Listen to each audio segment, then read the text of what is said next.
चलिए अपने आत्मा के ज्ञान और ध्यान की ओर।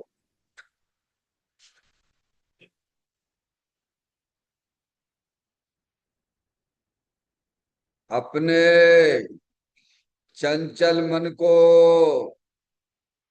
एवं चंचल उपयोग को स्थिर करने के लिए चिन्वाणी माता के माध्यम से अपनी वर्तमान ज्ञान की पर्याय में सम्यक भी ज्ञान उत्पन्न करते हुए शरीर शरीर से संबंधित जितने भी चेतन अचेतन पदार्थ हैं उनका मुझ भगवान आत्मा के साथ में किसी भी प्रकार का कोई संबंध नहीं है।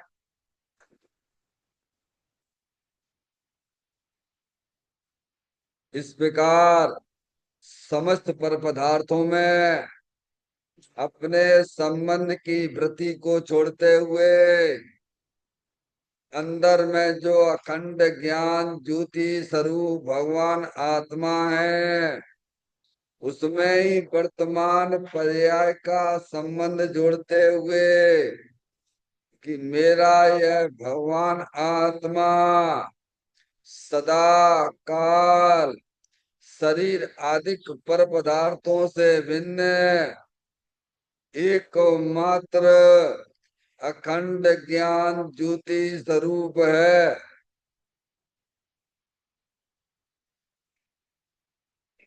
ऐसा अपने आप को जानो और ऐसा ही अनुभव करो कि वर्तमान में ही मेरा यह भगवान आत्मा शरीर आदि पर पदार्थों से भिन्न एकमात्र अखंड ज्ञान ज्योति स्वरूप ही है।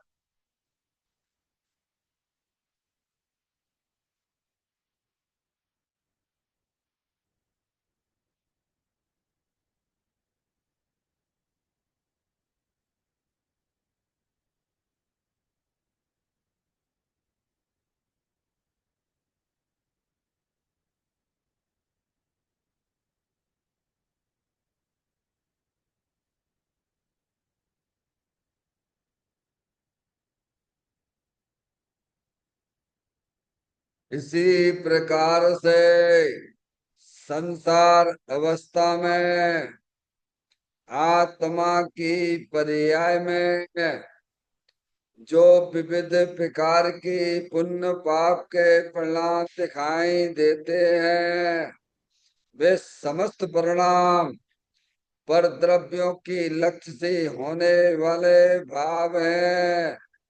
वे हमारे आत्मा का स्वभाव नहीं है। ऐसे समस्त रागादिक परिणामों में एकत्व बुद्धि, ममत्व बुद्धि, कर्तृत्व बुद्धि, भोक्तृत्व बुद्धि तथा उन रागादिक परिणामों की ज्ञाता बुद्धि को भी छोड़ते हुए अंदर में जो अखंड ज्ञान ज्योति स्वरूप भगवान आत्मा है जो कि सदा काल शरीर रागादिकों से भी भिन्न एकमात्र पूर्ण निराकुलता स्वरूप वाला है। ऐसा अपने आप को जानो और ऐसा ही अनुभव करो कि वर्तमान में ही मेरा यह भगवान आत्मा शरीर रागादिकों से भी भिन्न एकमात्र शुद्ध वीतराग आनंद मूर्ति स्वरूप है।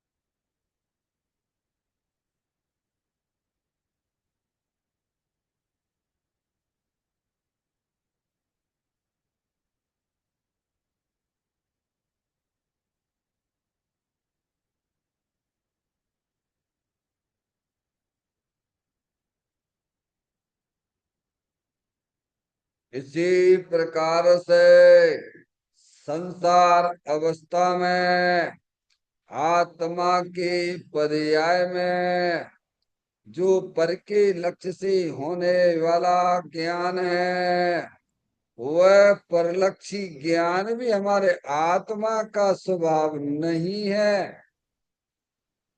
वह तो इंद्रिय जनित ज्ञान है। इस प्रकार शरीर रागादि और परलक्षी ज्ञान की पर्यायों से विभिन्न एकमात्र अखंड ज्ञान ज्योति स्वरूप भगवान आत्मा हूँ, ऐसा अपने आप को जानो और ऐसा ही अनुभव करो कि वर्तमान में ही मेरा यह भगवान आत्मा शरीर रागादि और खंड खंड ज्ञान की पर्यायों से विभिन्न एकमात्र अखंड ज्ञान ज्योति स्वरूप ही है।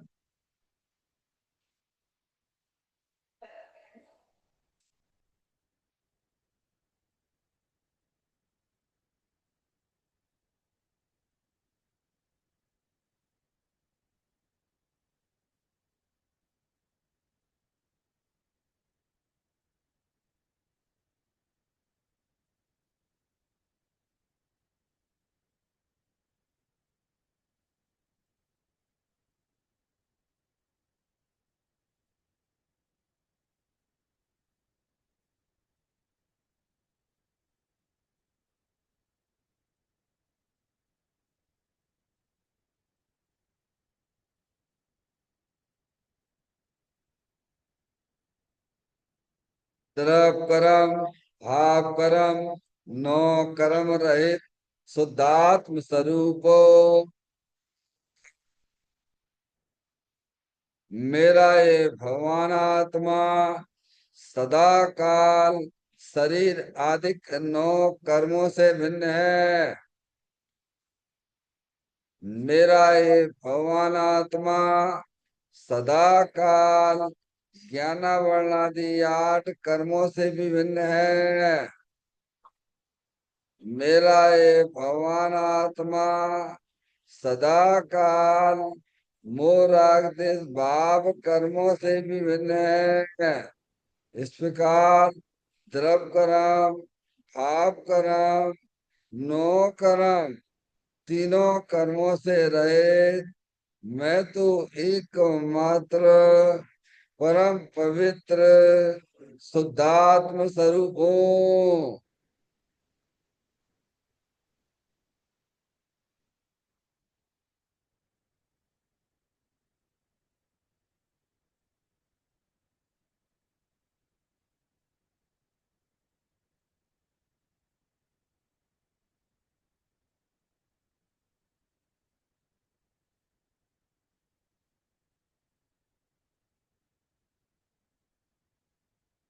ओम नमः सिद्धेभ्य। ओम नमः सिद्धेभ्य। ओम नमः सिद्धेभ्य।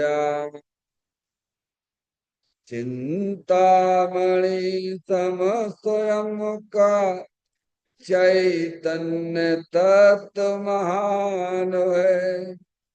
निज का करूं मैं चिंतवन निज का करूं श्रद्धान में शुद्धात्मा ही देव है जो गुण अनंत निधान है।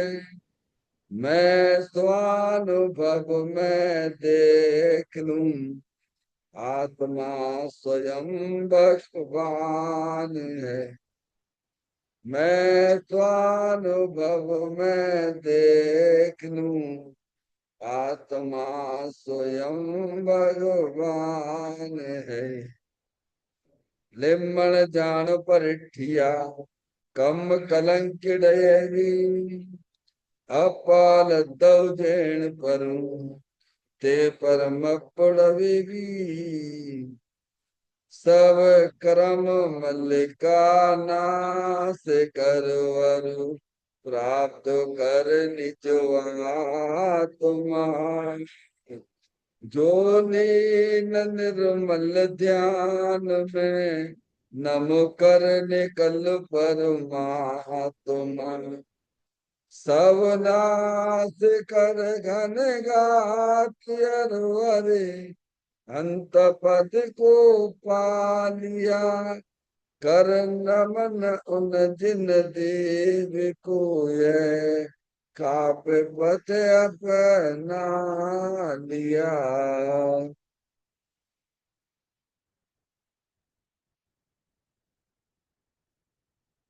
श्री योग सारथी नामक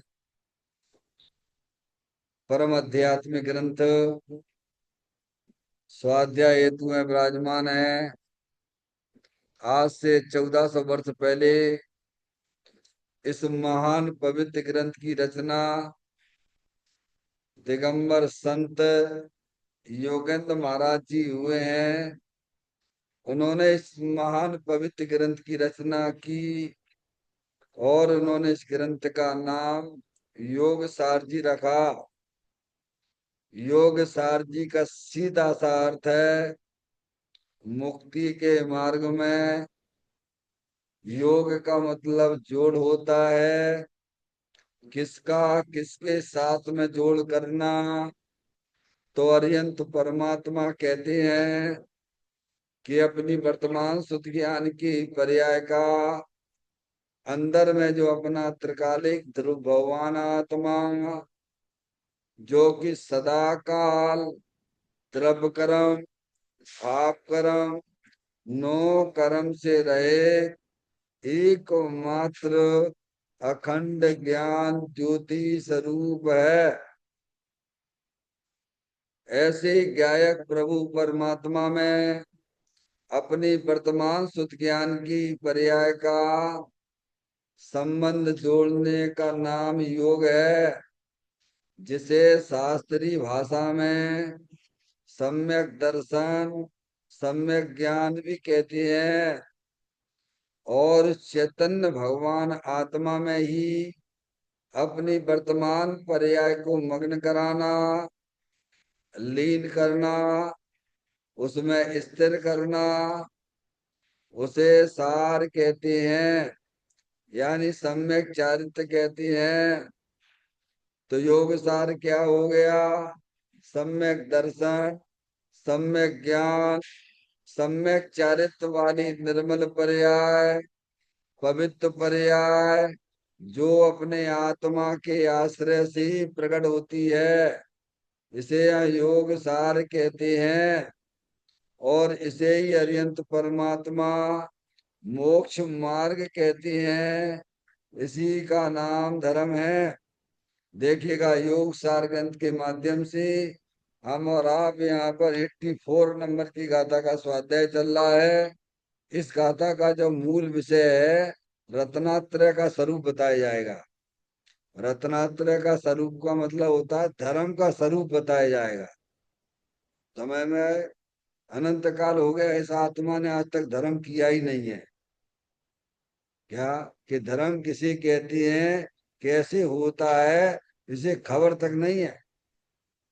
इसीलिए दिगंबर संत हमें धर्म के स्वरूप को यहाँ बता रहे हैं। गाथा का पाठ करते हैं। निज देखना दर्शन तथा निज जानना ही ज्ञान है। जो हो सतत वह आत्मा की भावना चारित्र है। क्या बताया इस गाथा में? निज देखना। निज का मतलब होता है आप स्वयं उसको देखना। आप कौन हो? आप शुद्धात्मा हो, शरीर रागादिक विकल्पों से भिन्न अखंड ज्ञान ज्योति स्वरूप हो। ऐसा अपने आप को देखने का नाम धर्म है भगवान। क्या फिर कहती है निज जानना, यानी अपने आप को जानना। कैसा जानना? कि मैं तीनों काल शरीर, शरीर से भिन्न जितने भी चेतन अचेतन पदार्थ हैं, और अंदर में जो रागादि परिणतियां विकल्प हैं, उनसे भिन्न एकमात्र अखंड ज्ञान ज्योति स्वरूप भगवान आत्मा हूँ। ऐसा अपने आप को जानने का नाम धर्म है। फिर कहते हैं जो हो सतत वह आत्मा की भावना चारित्र है। भावना का मतलब होता है एकाग्रता। अपने उपयोग को शुद्धात्मा में एकाग्र करना, निरंतर अपने उपयोग को उस शुद्धात्मा में एकाग्र करना, उसको भगवान ने धर्म कहा है। समझ में आ गया भैया? देखिएगा अब गाथा का अपन जो आगे की चर्चा पढ़ते हैं।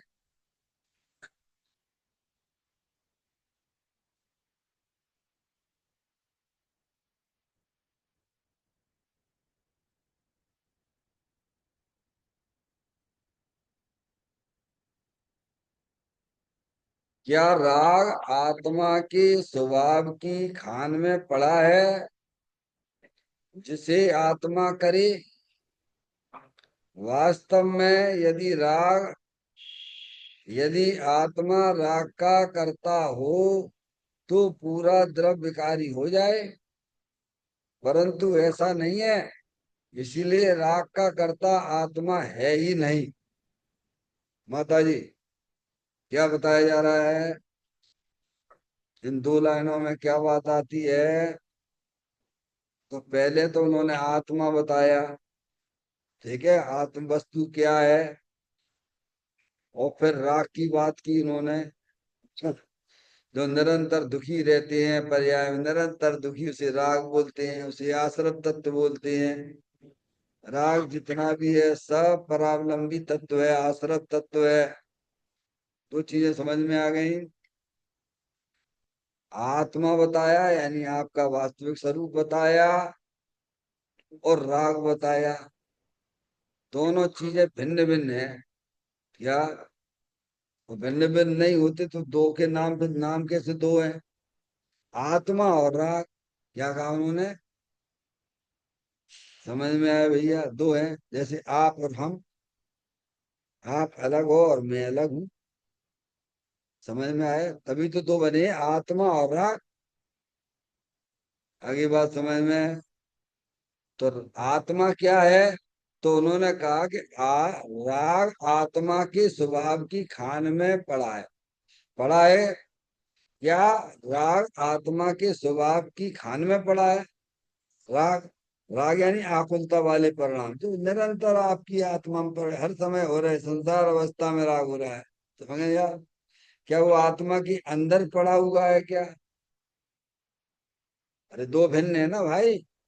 क्या आत्मा तो क्या? आत्मा तो जो है स्वभाव की खान है। स्वभाव यानी ज्ञान, दर्शन, सुख, वीर, ऐसा आत्मा की खान है। हे जीव तू अपना स्वरूप देख तू जरा, दृग ज्ञान सुख वीर का भंडार है पड़ा। क्या है वो? आत्मा में अनंत गुणों की खान है ना भगवान आत्मा तो। समझ गया है? उसमें राग तो है ही नहीं है, दुख वाली पर्याय है ही नहीं है उसमें। क्या समझ में आई? निरंतर जो दुखी होते रहते नहीं, अपन पर का लक्ष्य करके दुखी हो रहे हैं। आत्मा का लक्ष्य करोगे तो तुम दुखी होगे। आत्मा का लक्ष्य करने से तो आत्मा अतीन्द्रिय आनंद में परिणमित होने लग जाती है। क्या कह रहे हैं? आत्मा तो आनंद का पिंड है, और राग है वो परलक्षी भाव है। वो आत्मा का स्वभाव नहीं है। वो ऊपर ही ऊपर है। कहाँ है वो? जैसे आपने क्या किया, बरनी थी पहले नमक की, है, और उसको आपने साफ नहीं किया, वैसे ही उसमें भर दिया। शक्कर। तो अब शक्कर उसमें जो भी था उसमें शक्कर के ऊपर थोड़ा सा खारा खारा पना लग गया। क्या हो गया? क्या हो गया भैया? शक्कर और नमक। हरी बात समझ में? बरनी में पहले नमक रखा हुआ था, फिर आपने उस बरनी को पूरी तरह साफ ना करके उसमें शक्कर डाल दिया। क्या कर दिया? तो अब उसमें अपन देखते हैं, एक तो हो गई बरनी और एक हो गया उसमें खारा खारेपन का स्वाद भी आ रहा है, और एक है शक्कर मीठी। तीन चीजें हैं। क्या? बरनी और जो नमक खारापन आ रहा है और वो शक्कर, तीनों जुदी जुदी हैं। क्या है वे? अरे बरनी जुदी है क्या नहीं है? बोलो भैया। अरे है क्या नहीं है? और उसमें जो खारापन लग दिख रहा है आपको टेस्ट लेते समय, तो वो क्या शक्कर का है? शक्कर है क्या? शक्कर अलग है, मीठा मीठा वो शक्कर है, लेकिन किसी में कोई मिलावट नहीं हो रही है। ऐसे भगवान कहते हैं शरीर रूपी ये बरनी है। ये शरीर क्या है? बरनी है। हम्म। और इसमें बैठा हुआ चेतन भगवान आत्मानंद शक्तियों की खान वाला, ज्ञान दर्शन सुख बीज चारित्र प्रभुता के भंडार वाला। और उसके ऊपर जो है राग बैठा हुआ आकुलता वाली पर्याय। तीन चीजें हो गई। अब हमें जो स्वाद आ रहा है, दुख का जो स्वाद आ रहा है, वो आत्मा का स्वाद नहीं है भगवान। अरे तीन है कि नहीं बोलो? हम जो दुखी का स्वाद लेते हैं, दुखी अनुभव करते हैं, वो क्या आत्मा का स्वाद है क्या? आत्मा तो अतीन्द्रिय आनंद स्वरूप है, सुख शांति के भंडार स्वरूप है। क्या? क्यों? नमक है। नमक क्या उस शक्कर के अंदर घुस गया क्या? अरे नमक उस शक्कर के अंदर घुस गया है क्या? वो अलग है। ऐसे ही भगवान यहाँ हमको बताते हैं कि राग जो है वो आत्मा के स्वभाव की खान में पड़ा है क्या? अरे वो तो ऊपर ही ऊपर है। राग यानी दुख रूपी पर्याय है। राग यानी परलक्षी भाव। राग का मतलब क्या है? भगवान अनंत का हो गया, धर्म ना समझा है। धर्म क्या चीज है अभी पता नहीं, धर्म कैसे होता है ये भी नहीं पता। समझ में आया भैया? ज्ञानी कहते हैं जो तुम दुखी हो रहे हो, जो आकुलता वाले परिणाम है, वह राग है, आश्रव तत्व है। और तुम अपने आप को आश्रव रूप अनुभव कर रहे हो, ये मिथ्यात है, महापाप है। अरे तो भाई तीन चीजें हैं ना। ये शरीर है, अंदर आकुलता वाले परलक्षी भाव हैं, और उनके पीछे भगवान आत्मा जो अनंत शक्तियों की खान रूप से विद्यमान है। अरे तीन है क्या नहीं? अरे तीन तीन नाम दिए, शरीर, राग और आत्मा। तो तीन अलग अलग है ना भैया। अब मिला के क्यों तुम अनुभव करते हो? अब हम अनुभव करते कैसे? मैं लड़का हूं, मैं लड़की हूं, तो ये अनुभव तुम्हारा मिथ्यात है। ये चार गति 84 लाख योनियों में तुम्हें परिपूर्ण कराएगा, क्योंकि तुम ठहरे आत्मा और तुम अनुभव कर रहे हो लड़का लड़की रूप से। माँ पाप करते हो। क्या? तुम वंदना मंदिर में भी महापाप करते हो क्या? पर कर तो रहे हो। पर दुनिया को नहीं दिखता, ज्ञानियों को दिखता है ये पाप। दुनिया को ये दिखेगा कि तुम बहुत धर्म कर रहे हो। क्या कह रहे हैं? दुनिया को ये दिखेगा तुम भगवान की बहुत पूजा कर रहे हो, बहुत भक्ति कर रहे हो, तो इन जैसा धर्मात्मा कोई है ही नहीं। पर ज्ञानी कहेगा इन जैसा पापी कोई दुनिया में नहीं है। क्या कहेगा ज्ञानी? समझ में आए भैया? दुनिया भले ही उसे धर्मात्मा कहती हो, ये ज्ञानी कहते हैं ये अपने आप को शरीर रूप अनुभव कर रहा है, ये महापापी है। इसको जैन दर्शन में सबसे बड़ा पाप कहा गया है।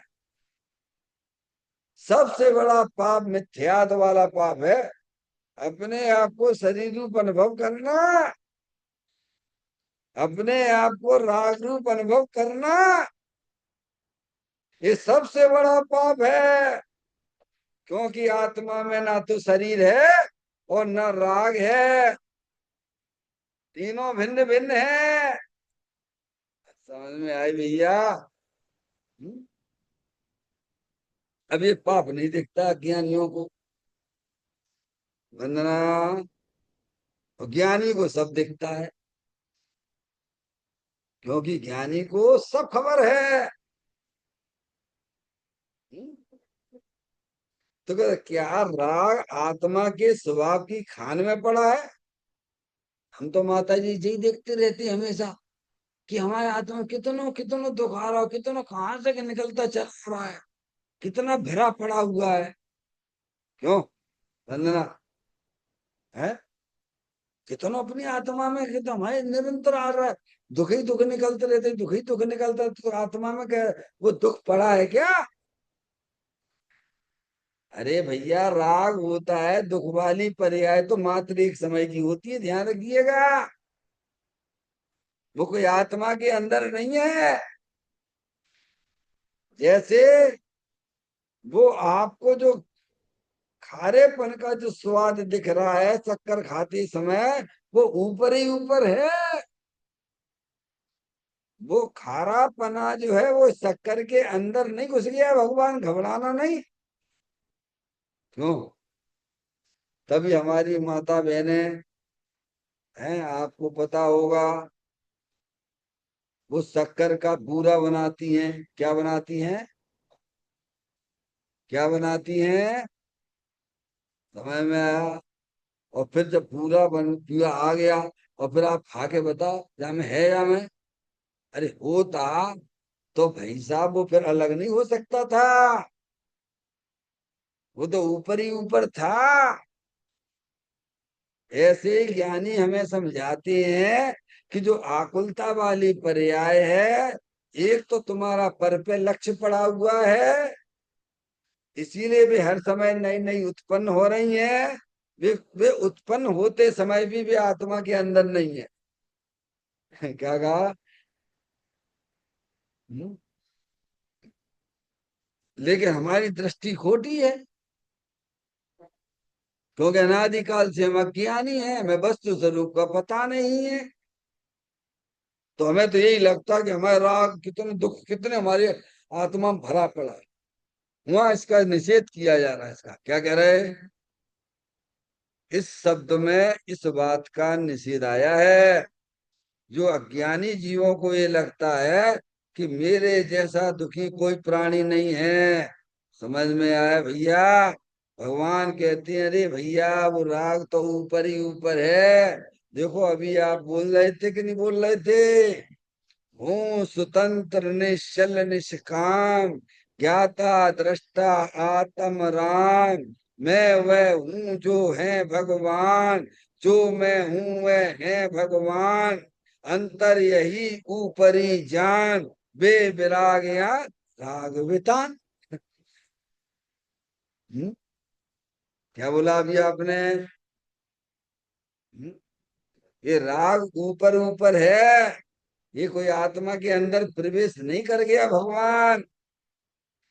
जैसे आप लोग क्या करते हो, पानी भरा रहता है बर्तन में, मान लीजिए एक टंकी में आपने पानी भर दिया है, और वह पहले चिकना था, उसके अंदर तेल था अथवा जो भी चीज चिकनी थी, और फिर आपने उसमें क्या कर दिया, पानी भर दिया।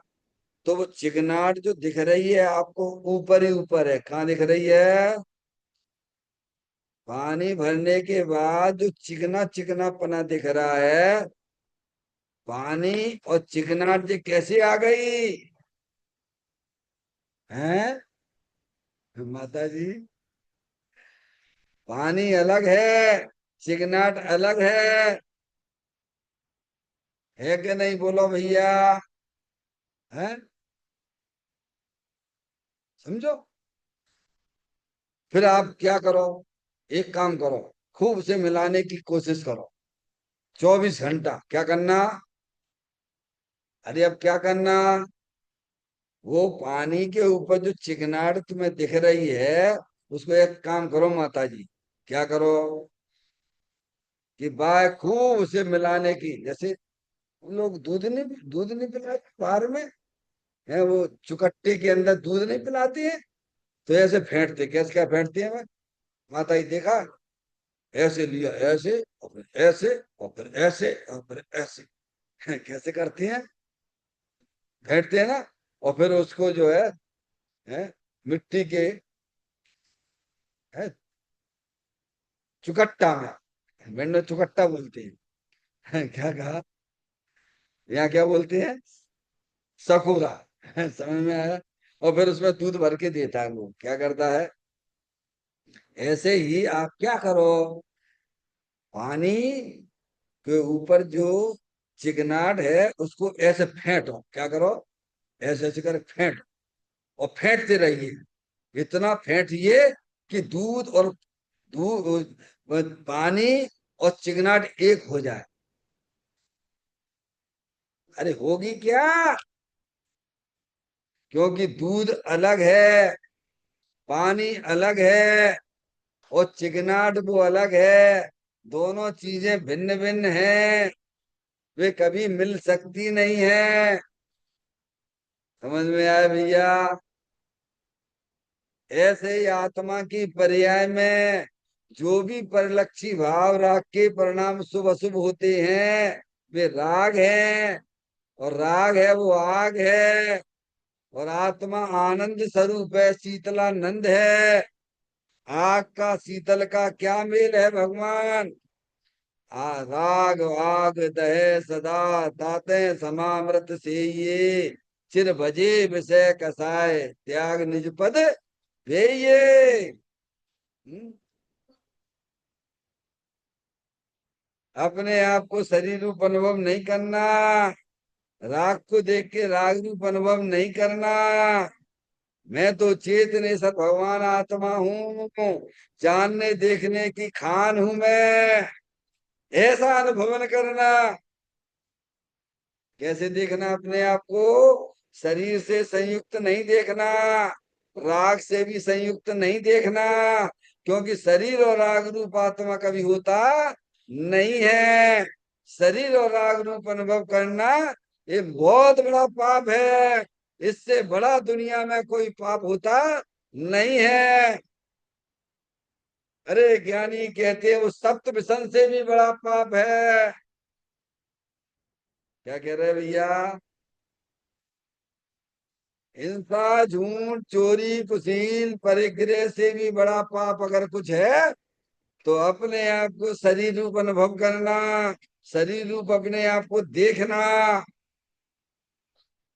अपने आप को राग रूप देखना, राग रूप अनुभव करना, ये हिंसा झूठ चोरी कुशील परिग्रह से भी बड़ा पाप है। सबसे जैन दर्शन में सबसे पहले बड़ा पाप छुड़ाया गया है। भिन्न को भिन्न रूप से जानना, मिलावट का धंधा नहीं करना। ज्ञानी हमें समझाते हैं, जो तुम्हारी पर्याय में राग है, चाहे वह शुभ राग हो चाहे वह शुभ राग हो, पर वह राग तुम्हारी आत्मा में अंदर प्रवेश करता नहीं है, वो ऊपर ही ऊपर है। ये बताया जा रहा है। क्या है? पूछ रहे हैं क्या राग आत्मा के स्वभाव की खान में पड़ा है क्या? अरे आत्मा जुदी चीज है, राग जुदी चीज है, जैसे शरीर जुदी चीज है। आत्मा जुदी चीज है, ऐसे राग भी जुदी चीज है। आत्मा जुदी चीज है, दोनों भिन्न भिन्न है। समझ में आया भैया? पहले दृष्टि निर्मल करो, ज्ञान अपना निर्मल करो, मिलावट का धंधा मत करो। मोक्ष मार्ग में अगर चलना है तो मिलावट का धंधा बंद करिए। अपने में शरीर को मत मिलाइए, अरे अपने में राग को मत मिलाइए, क्योंकि शरीर और राग कभी आत्मा में मिलते ही नहीं है। हम्म। अब जे जीव को ये चीज दिखती नहीं है क्या? उसे तो ये देखता है भगवान की पूजा कर लो, भगवान की भक्ति कर लो। क्या? और सम्बित शिखर जी की कितनी यात्रा कर ले माता जी हैं। हम्म? तो अपना कल्याण हो जाएगा। श्वेतांबर में लिखा 49 बार करे तो उसकी मुक्ति हो जाए। ये भगवान का क्या, ये भगवान का नहीं है, ये भीतरागी देव का ये वाक्य नहीं है। भगवान एक बार बंदे जो कोई ताय है क्या माधुरी, ताय नरक पशु गति नहीं हो, फिर बाद में होगा तुम्हारा काम। अगर शुभ भाव होगा भाई साहब, भगवान वो सम्यक शिखर जी की यात्रा समय शुभ भाव भी होगा, चलो ठीक है भैया। शुभ भाव में रहोगे तो नरक त्रियंच गति में नहीं जाओगे, यही मतलब है ना। लेकिन देव में गए मनुष्य में गए तो हो गया तुम्हारा काम क्या? ज्ञानी कहते हैं एक बार तुमने अपने आत्मा की यात्रा कर ली तो तुम्हारी 4 गति 84 लाख योनियां खत्म। तो कौन सी यात्रा करने बोलो भैया? है वंदना, दो तुम्हें यात्रा दी जाती है। कौन सी यात्रा करने? संवेद शिखर जी की यात्रा अगर शुभ भाव से करते हो तो नरक त्रियंत नहीं होगी गारंटी से। भाव से करते हो, ईमानदारी से करोगे तो। समझ में आए भैया? और बेईमानी से करोगे तो भेड़ चाल कहलाएगी। समझ में आ गई? और दूसरी यात्रा है अपनी आत्मा की यात्रा, जहां से तिरा जावे, वह तीर्थ है। नहीं ऐसे दो यात्रा आपके सामने करवाई जा रही है, आप किसको चुनोगे? संवेद शिखर जी की यात्रा करोगे तो नरक नरक और त्रियंच गति नहीं होगी, बाकी दो गतियां तो मिलेंगी। समझ में आया? क्योंकि स्वभाव है ना आपके पास में, तो उससे देव गति मिल जाएगी, मनुष्य गति मिल जाएगी। और एक है आत्मा की यात्रा, आत्मा की यात्रा करोगे तो चारों गति साफ हो जाएंगी। तो कौन सी यात्रा में आप हिस्सा लेंगे? नहीं आई समझ दोबारा से है। आत्मा की यात्रा करोगे तो तुम्हारे जन्म मरण का अभाव हो जाएगा, फिर तुम्हें जन्म ही नहीं लेना पड़ेगा, जो हमारे अनंत ज्ञानियों ने किया है। और संवेद शिखर जी की यात्रा करोगे ईमानदारी से तो निश्चित तुम्हारे त्रियंच गति और नरक गति नहीं होगी, पर देव गति और मनुष्य गति में तो जाना ही पड़ेगा। तो मनुष्य गति में तो अभी आप हो, तो कितने सुखी हो? अरे अभी है ना माता जी, मनुष्य गति में है कि नहीं अपन बोलो? बहुत सुखी हो ना? अरे बैठ जाओ आप लोगों संग, आधा घंटा बैठ जाओ, मालूम मालूम पड़ जाए कितने सुखी हो। है बंदना, आधा घंटा बैठ जाओ तुम्हारे साथ में, अब यार तुम बता दो कितने सुखी हो। समझ में आ गए भगवान? यहाँ ज्ञानी हमें समझाते हैं भैया, क्या राग आत्मा के स्वभाव की खान में पड़ा है क्या? राग जुदी चीज है और आत्मा जुदी चीज है, दोनों भिन्न भिन्न है भगवान, एक दूसरे में मिलते ही नहीं है। जैसे हम और आप का एक हो जाएंगे क्या कभी? तुम जुदे हो हम जुदे हैं, अरे भाई हो जाएंगे क्या? अरे भिन्न भिन्न ही तो रहेंगे ना। ऐसे राग भी जुदी वस्तु है और आत्मा आनंद वाली वस्तु है, राग दुख रूप है। हम्म? समझ में आया? जुदे हैं तो जुदे जुदे रहेंगे। समझ में? अब देखिएगा फिर कहते हैं, जिसे आप जिसे आत्मा करे, वास्तव में यदि आत्मा राग का करता हो तो पूरा द्रव्य विकारी हो जाए। फिर उन्होंने क्या कहा, जब जुदी चीजें हैं, ध्यान देना वंदना है, जिसे आत्मा करे यानी राग करे किसे, जब जुदी चीजें हैं तो जब जुदी चीजें हैं तो आत्मा कैसे करेगा उनको। जैसे शरीर है, जुदा है, आत्मा जानने देखने वाली वस्तु अरूपी, और शरीर जड़ है, तो आत्मा शरीर की क्रिया करता है क्या? अरे बोलो भगवान, क्या शरीर आत्मा की क्रिया कर सकता है क्या? पर अहंकार ऐसे ही करती हो आप 24 घंटा, माता जी। तो महापाप करते हो, महापाप करते हो। जब आत्मा शरीर के ही काम नहीं कर सकता है तो शरीर से भिन्न चेतन अचेतन पदार्थ की हम अहंकार क्यों करते हैं? मैं पैसा कमाने वाला हूँ, मैं रोटी बनाने वाली हूँ, ये हमारा अहंकार गलत है कि सही है? गलत है। जब आप शरीर का ही कुछ नहीं कर सकते हो तो शरीर से भिन्न चेतन अचेतन पदार्थ का कैसे कर सकते हो? ऐसे ही कहते हैं कि आत्मा और राग दोनों जुदी चीज हैं। जैसे आत्मा शरीर के काम नहीं कर सकता है, वैसे ही आत्मा राग को भी नहीं कर सकता, दोनों जुदी है ना। वंदना, तो कौन करता है राग? अब जिन्हें राग की चिंता है तो कौन करता है जब आत्मा नहीं करता? अरे जुदी है ना भगवान, जुदी को जुदी रूप से ही तो तुम्हें जानना है ना। तुम्हारा काम तो मात्र जानने का है, कुछ करने का है क्या? और चेक करना हमें दिखता नहीं है, भिन्न को भिन्न रूप से जानना। देखो, समय सारथी में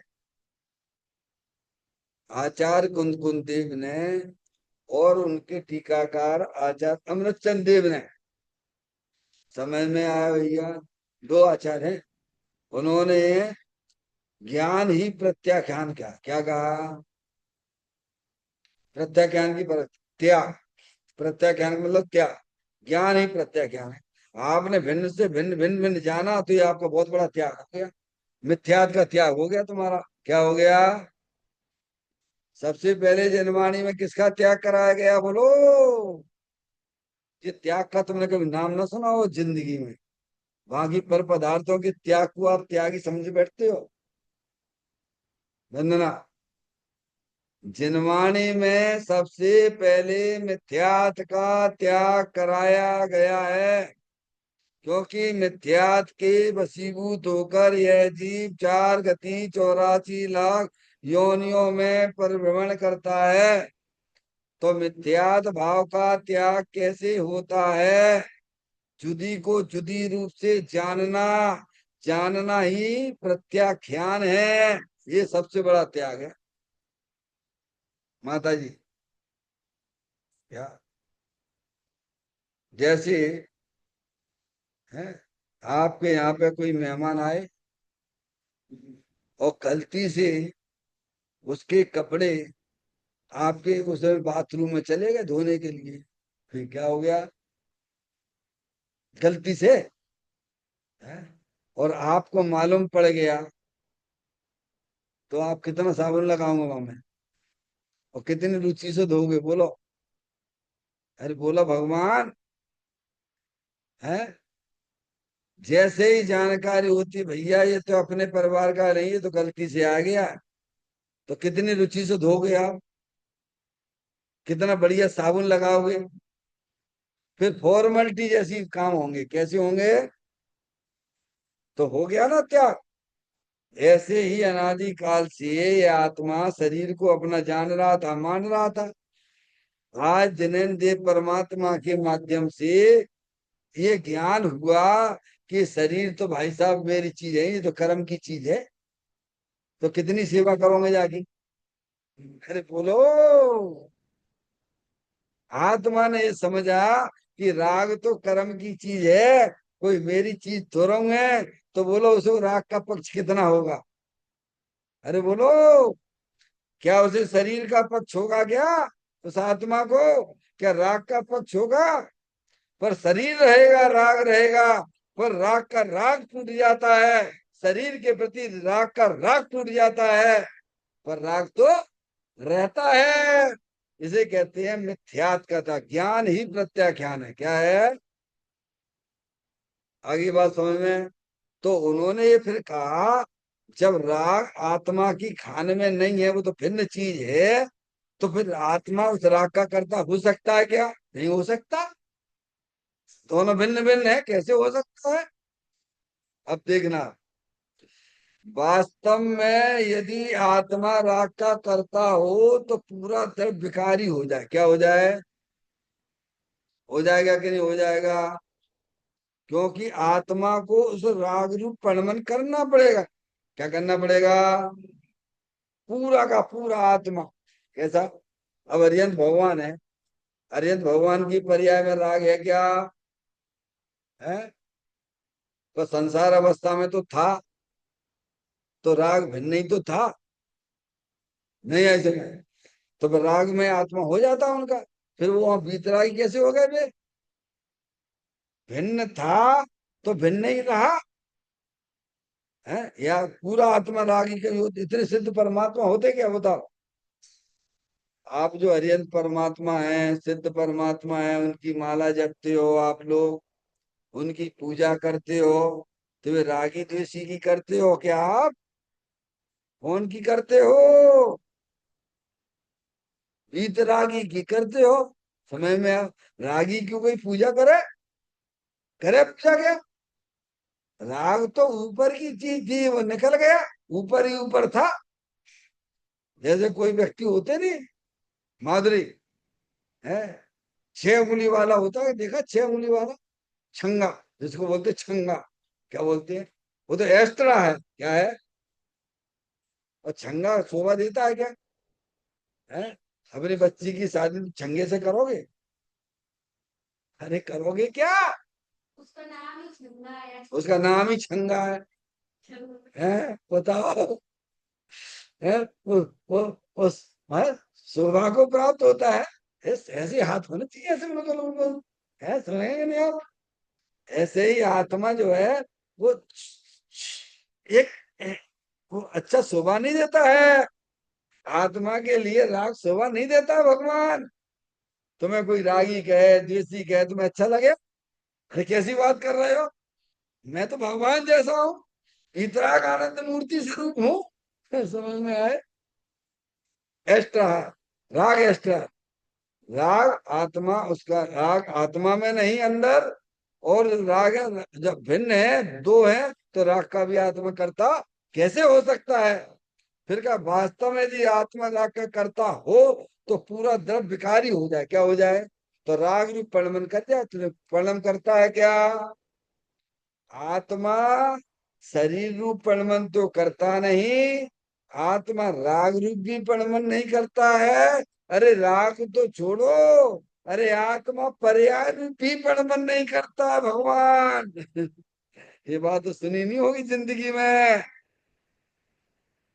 क्या कह रहे हैं माता जी, आत्म जो वस्तु है वह शरीर रूप तो परिणमन करती नहीं, अरे राग रूप भी परिणमन नहीं करती है, अरे एक समय की पर्याय रूप भी परिणमन करती नहीं। अगर एक समय पर्याय रूप परिणमन कर तो आत्मा का खात्मा हो जाए, उसे आत्मा कहते ही नहीं है। आगे बात समझ में, चलिए, फिर कहते परंतु ऐसा नहीं है, इसीलिए राग का कर्ता आत्मा है ही नहीं। तुम कभी भी अपने आप को शरीर के कर्ता मत देखना भगवान, क्योंकि ये अलग चीज है। और राग जो पर्याय में होता है उसके तुम कर्ता नहीं हो, तुम तो जानने देखने वाली चेतन आत्म वस्तु हो, ऐसा तुम हमेशा अपने आप को स्वीकार करना। ये सुखी होने का एक विधान है क्या। जैसे आत्मा शरीर के काम नहीं कर सकता है, वैसे राग का भी आत्मा करता नहीं है वास्तव में। और चिनवाणी में जहाँ कहा गया है वो व्यवहार का कथन है। क्या कह रहे हैं। चिनवाणी में जहां भी आत्मा राग का कर्ता कहा गया है, वह पर्याय दृष्टि का कथन है। वह स्वभाव की दृष्टि से आत्मा उस राग का कर्ता नहीं है। स्वभाव से तो आत्मा उसका जानने वाला है। क्यों करता हो आत्मा। तुम आत्मा हो। अच्छा पुराने वाले राग जरा करके बताओ तो जरा। वंदना, जो घरे दुख हो रहा हो तो वो दुख वाली पर्याय भी करके बताओ। माधुरी, नहीं करके। अरे तुम आत्मा हो, तो भी तो तुम्हारे पुराने जो राग बहते 10 मिनट पहले, जरा करके बताओ तो जरा। क्यों करता देखते हो भगवान। तुम तो ज्ञाता दृष्टा हो, जानने देखने वाले हो। ऐसा स्वीकार करो और उस ज्ञाता दृष्टा वाले वस्तु की दृष्टि करो। जो अपनी चीज है उसकी दृष्टि करो, जो अपनी चीज नहीं है उससे दृष्टि हटा दो। पर की दृष्टि करने से आत्मा को भाव मरण होता है। शरीर की दृष्टि करने से भाव मरण होता है। शरीर रूप अनुभव करने से भाव मरण होता है। राग की दृष्टि करने से भाव मरण होता है। और आत्मा उसके पीछे पड़ा हुआ है, उसकी दृष्टि करने से आत्म धर्म प्रकट होता है। ऐसो धर्म मोल नहीं मिले, जो तुम मंदिर में ले आओगे, जो संबित शिखर जी से ले आओगे, जो दुकान पे जाके वो मलारगंज में खरीद ले आओगे। समझ में आया भगवान। ऐसा धर्म तो जब जीव को प्रकट होता है, जब उसके ज्ञान में वस्तु स्वरूप का सच्चा ज्ञान होता है, वस्तु स्वरूप का सच्चा श्रद्धान होता है, तब वह आत्मा शरीर राग आदि की दृष्टि छोड़ देता है और अंदर चेतन भगवान आत्मा की दृष्टि करता है। तब उसकी पर्याय में रत्नात्रय रूपी धर्म प्रकट होता है। ये धर्म हमें अपनी पर्याय में प्रकट करना चाहिए, जो अनादि से नहीं किया है। उस करने के लिए इस मनुष्य पर्याय में हम तुम सब आए हैं। इस पर ध्यान दीजिए। और ये काम नहीं किया तो समय तो हर समय तुम्हारा हमारा जा ही रहा है। समझ में आया भैया। चैतन्य का स्मरण प्रति क्षण करो रे, भावी के अनंत दुख को पल में हरो रे। अक्षय अनंत निज सुख निदान पाओ, गाओ अरे नित इसी के गीत गाओ। गाओ अरे नित इसी के गीत गाओ।